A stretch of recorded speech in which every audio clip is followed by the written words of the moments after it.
Woody, can you walk?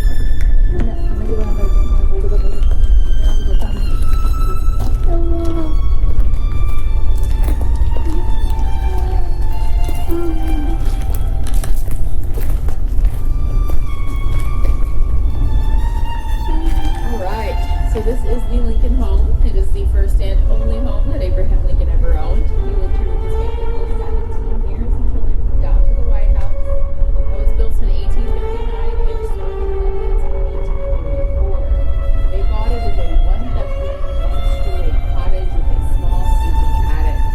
It really looked more like the Cornell home there on the corner. Oh, it's clearly not that small home anymore. The Lincolns, they did a lot of renovations over the years, growing their home backwards and then upwards. The most notable of those renovations being that second story, which they did from 1855 to 1856. And actually, Mary was mostly in charge of these second floor renovations. She did this while Abraham was traveling the judicial circuit. He was gone for a long period of time. She did sell off a plot of land in Kentucky that was gifted to them by her father as a wedding present, and she used that money to fund the second story. It was a surprise for Abraham to come home and see the second floor on his home. Last thing I'll tell you out here before we head inside, definitely something you don't care about, but I get to tell you anyway. The home is painted Quaker brown and shutter green. Super creative names, I know, but also still available on the market for you today if you want your home to look just like Lincoln's. What? The Quaker brown actually has a pretty mystic name right now. It is Sands of Time. Alright, we're going to head inside and take a left into the parlor. Follow me. Another one. Fancy technology.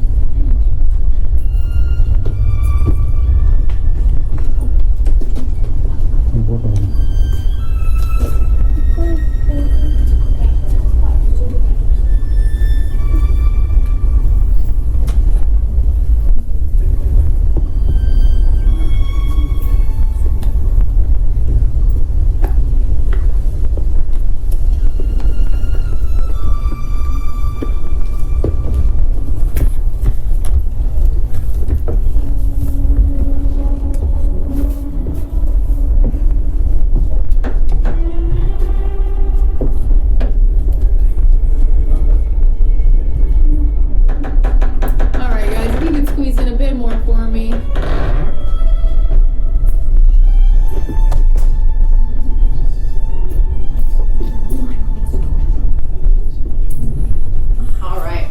Can we all see and hear okay? Yeah. Perfect. Alrighty, so this here is the parlor, and we always start in the parlor because it's where the Lincolns would have you if you were their guests. You come over, you knock on their door one night, they let you in. This is the first room they're bringing you into. It's their nice room, their party room. Children were not allowed in here, especially theirs, because they were known for making a mess of things. I want young ones in here, you are an exception today. But the Lincolns, they love to throw large parties in here. It was really throughout the whole house, but primarily the parlor. And Mary at one point did invite around 700 people. It was an open house, come and go as you please sort of deal. Also, only 300 of the 700 showed up, so that makes you feel any better. But with large parties does come the need for places to sit, lots of furniture.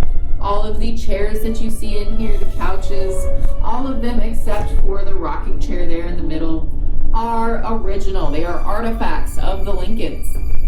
They are the same ones that they would have sat in and are all upholstered with horsehair. This was a cheaper option at the time, but still kind of fancy. Well, maybe not necessarily fancy, but average. If you'd like to know what that horsehair feels like, there is a nice textile exhibit in the visitor center that you can try. Now, I'm sure you're wondering, how do we know this? How do we know what the rooms really looked like, what furniture they had, where it was placed? Well, if you look at the nice drawings on the floor here, they were done for the Frank Leslie Illustrated newspaper and were put out to let the nation know how their president-elect lived. Everyone knew Abraham was coming from that, log cabin in Kentucky or in New Salem, where he was a store clerk, postmaster, and surveyor. Really put out to let the nation know that he was rising up in the ranks of life. and are our best idea as to what these rooms looked like. Wallpaper, carpeting, again, furniture, what they had and where it was placed. The Lincolns, prior to moving out to the White House, had a large sale and sold off a lot of this furniture with receipts, and it was either given back to us over the years or tracked down by our curator, so this is how we know they're all artifacts. There is another artifact in here I'd like to show you before we move along. It is that 5-tier shelf there in the middle, right below those 3 embroideries. That is called a whatnot shelf. It's where they would store their whatnots, or trinkets, decorations. And yes, Abraham did have a statue, a bust of himself. It's not the original one, it's just a replica, but it is something that he was gifted by a family friend. And Abraham was a pretty modest guy and didn't necessarily want the first thing people saw when they entered his home to be a statue of himself. But it was a gift and Mary thought it was good manners, so she made him display it on their whatnot shelf. Alright guys, if you want to head on through the dining room and into the sitting room, I will meet you over there.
Would any of this furniture accompany them to Washington? No. It all stayed here. It all stayed here. Now there is some of their furniture in Washington now. I believe the bed that Eddie passed away in is in one of the rooms. It should be labeled, but I'm not sure which one. But like after they moved to the White House, no, they were just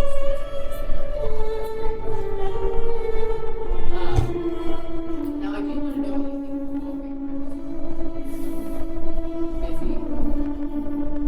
of the carpet, you said? So this was actually the style back then. Now I like to think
No shame, I promise.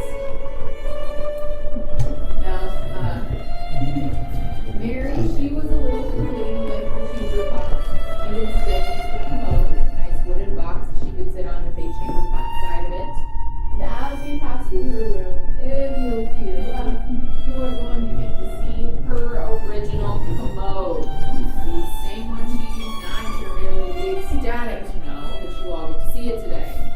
But it isn't here for you to look at, so if you'd like to follow me onto the next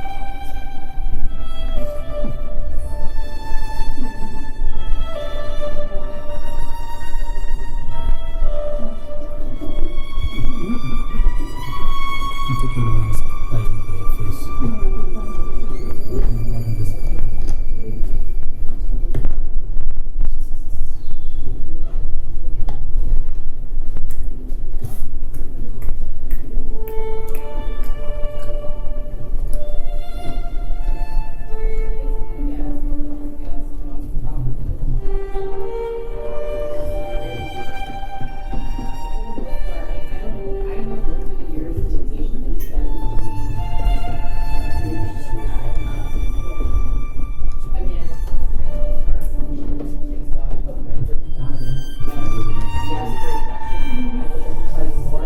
There's also a cat on the floor by